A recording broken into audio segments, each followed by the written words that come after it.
Yeremia pasal 8 ayat 1-3.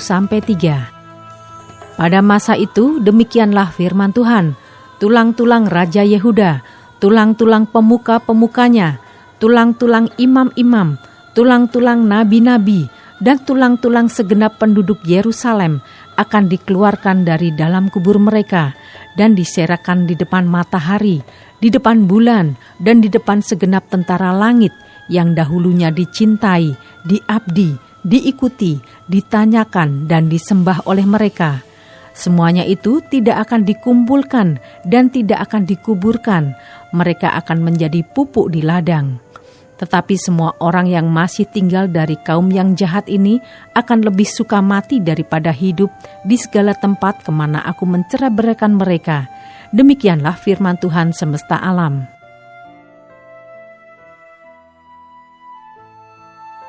Ayat 4-17, dosa dan hukumannya. Engkau harus mengatakan kepada mereka, beginilah firman Tuhan, apabila orang jatuh, masakan ia tidak bangun kembali? Apabila orang berpaling, masakan ia tidak kembali? Mengapakah bangsa ini berpaling terus-menerus? Mereka berpegang pada tipu, mereka menolak untuk kembali. Aku telah memperhatikan dan mendengarkan, mereka tidak berkata dengan jujur. Tidak ada yang menyesal karena kejahatannya dengan mengatakan, apakah yang telah kulakukan ini? Sambil berlari semua mereka berpaling, seperti kuda yang menceburkan diri ke dalam pertempuran. Bahkan burung ranggung di udara mengetahui musimnya. Burung tekukur, burung layang-layang, dan burung bangau berpegang pada waktu kembalinya. Tetapi umatku tidak mengetahui hukum Tuhan. Bagaimanakah kamu berani berkata, kami bijaksana dan kami mempunyai Taurat Tuhan? Sesungguhnya pena palsu penyurat sudah membuatnya menjadi bohong. Orang-orang bijaksana akan menjadi malu, akan terkejut dan tertangkap. Sesungguhnya mereka telah menolak firman Tuhan, maka kebijaksanaan apakah yang masih ada pada mereka? Sebab itu, aku akan memberikan istri-istri mereka kepada orang lain, ladang-ladang mereka kepada penjajah. Sesungguhnya dari yang kecil sampai yang besar semuanya mengejar untung, baik nabi maupun imam semuanya melakukan tipu.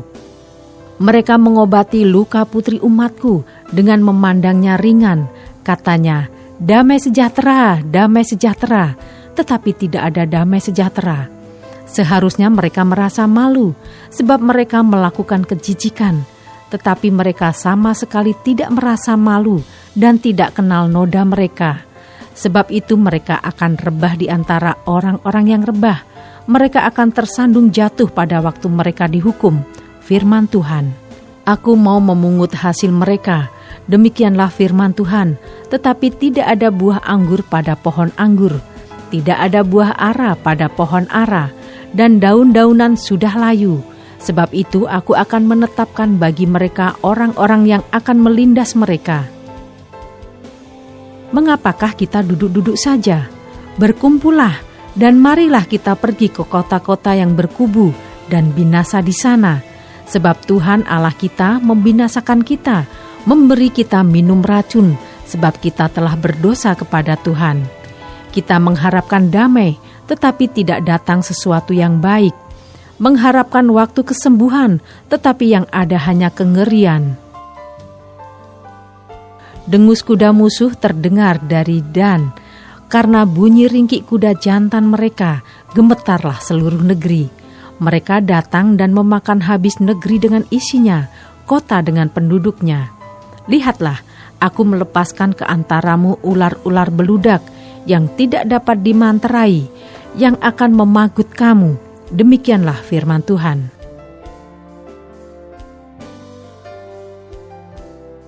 Ayat 18-22, ratapan atas Yehuda dan Yerusalem. Tidak tersembuhkan kedukaan yang menimpa diriku, hatiku sakit pedih. Dengar, seruan putri bangsaku minta tolong dari negeri yang jauh. Tidak adakah Tuhan di Sion? Tidak adakah rajanya di dalamnya? Mengapakah mereka menimbulkan sakit hatiku dengan patung-patung mereka, dengan dewa-dewa asing yang sia-sia? Sudah lewat musim menuai, sudah berakhir musim kemarau, tetapi kita belum diselamatkan juga. Karena luka putri bangsaku, hatiku luka. Aku berkabung, kedahsyatan telah menyergap aku. Tidak adakah balsam di Gilead? Tidak adakah tabib di sana? Mengapakah belum datang juga kesembuhan luka putri bangsaku?